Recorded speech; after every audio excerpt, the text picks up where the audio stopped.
When I was 6, I got a train set from my parents for Christmas.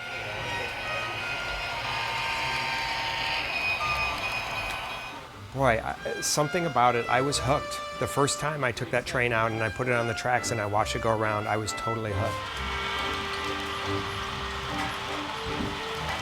As a kid, we used to go to a park next to a railroad track. I'd be so entertained by the freight trains moving by.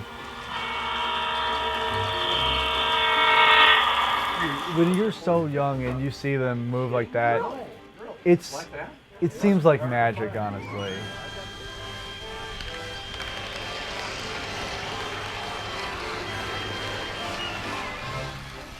I didn't know people who were model railroaders, so I did it all myself. And then when I discovered the club, I was like, oh my gosh, it's all these people, they all do what I love. Absolutely, I fell in love with the layout here, but it was more about the joining a group of people who were interested in the same thing that I was. And I've been in this club since 1980, so 34 years by now. When I came to this club, there was not much here. This is an old photo album of the layout. Some of these pictures go back to the late 1970s and 1980. You can see in this particular picture, for example, that the layout's just being built and the track is still set on boards. There's no scenery at all. The members back in those days designed and planned a layout specifically to look like a coal mining layout in West Virginia. This area is the center of the area modeled, and it's the division point called Georgetown. The railroad is, you can't model the whole world, so the railroad is designed to model from the west through the middle to the east. That tunnel, the trains go out and they go on off the layout to the west. Now what they actually do is go through a huge giant loop and reverse and come back out. But this is the west end of the layout, and we come to the first big town, which is Williamsport.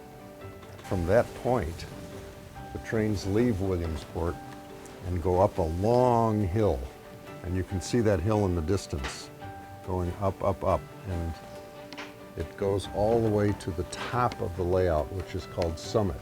Much like the original towns in the world, this town has grown. When I first arrived in the club, this was just a very small little station here. But over the years, the members took upon themselves to make the town, and it grew and grew. And as you can see now, there's a much bigger station, much more civilization here, and it's still being built. We have a system of control of the trains where you're actually holding your throttle and walking around the room. So if you don't see another train in front of you, you could hit it. But if you follow your signals, as your train passes a signal, if that signal is red, then you know that you should stop right now and wait until the signal clears to green before you go ahead again. The technical part of it is all under here. This is what runs the signals. I don't think you want a full explanation. What you see is when a train comes down the track towards the signal, suddenly the gates go down. Tonight, that's what we're doing is I've put together an operating session. So all the members here are coming with specific trains. They have timetables and they're going to run all these trains together as though this were the real world. You can change the scenery, you can change the buildings, you can change the rolling stock. You can do whatever you want, and then when you're done, you can just turn it off. It's not like the real world. It's like an escape from it. It's a relaxing hobby. There's times that it's not so relaxing. When I'm working on a turnout and it's not going my way, you hear a few choice words. You know, when I'm trying to figure out a problem and I'm not having much luck. Other than that, once I get it fixed, the feeling of accomplishment is worth it all in itself. We all have our interests or little things. This is mine. I always admire the people who build their own models the most.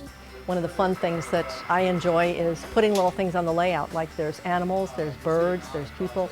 And a lot of people don't notice those little things until I say, oh, I have a dozen pigeons on the layout, see if you can find them. When I first started, there were no people. We had train stations and not one person. I'd go to different hobby shops and buy people, and if the guys would find some people, then they'd bring them in and say, here, Bev, I brought you some more people.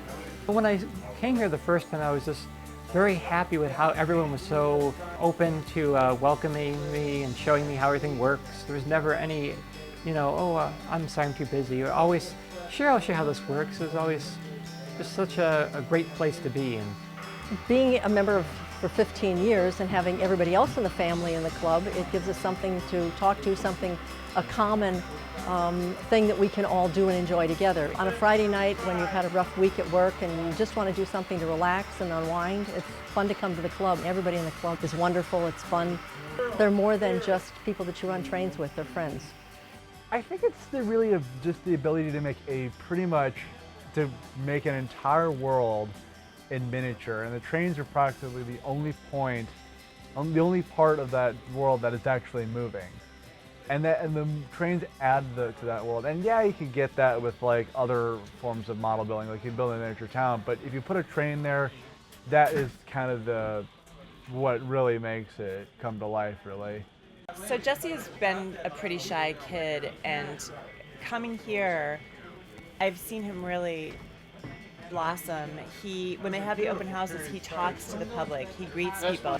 It's really been good for him and brought him out of his shell. It's like, and they thought, and that's it's kind of one of the most interesting things you see, and it's beautiful, really.